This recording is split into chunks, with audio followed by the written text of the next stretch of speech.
obstacles to overcome. And no one, certainly no one who's lived a life like that should ever have to meet an end like this. I understand what Mr. Marshall said about Mr. Burnett Howard's upbringing. And I would also say there's probably a special place in hell for somebody who would leave a child on the doorstep of the police department when they were 6 years old.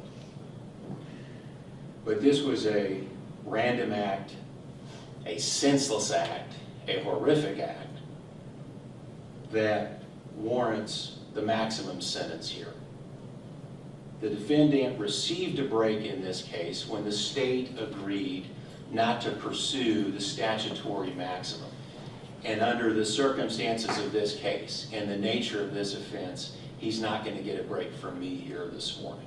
So I am going to impose and execute a sentence of 20 years on count 1 and 4 years on count 2. I'm going to run those sentences consecutively to each other for the maximum sentence of 24 years. Sir, is there any legal reason that would prevent me from entering judgment and imposing sentence upon you? No. There being no legal reason, punishment is fixed as follows. Count 1, 20 years. Count 2, 4 years in the Department of Corrections, all unless sooner discharged by due operation of law, allocution, judgment, and sentence.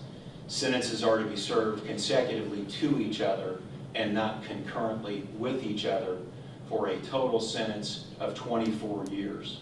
The sheriff has authorized one deputy to deliver defendant to DOC.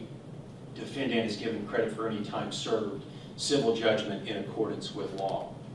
Sir, it's now my duty to advise you of your post-conviction rights under Rule 24.035.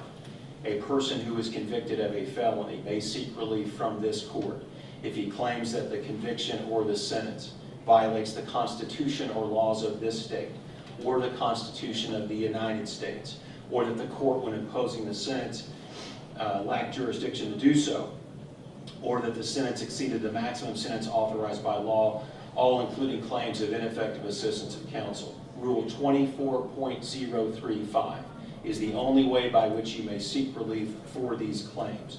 Any motion to set aside or correct or vacate the judgment and sentence under Rule 24.035 must be filed with this court within 180 days of an appealable judgment or sentence being entered, unless you appeal the court's judgment or sentence. If you take an appeal, your Rule 24.035 motion must be filed within 90 days after the date the mandate of the appellate court issues, affirming the judgment and sentence. If you file a motion under Rule 24.035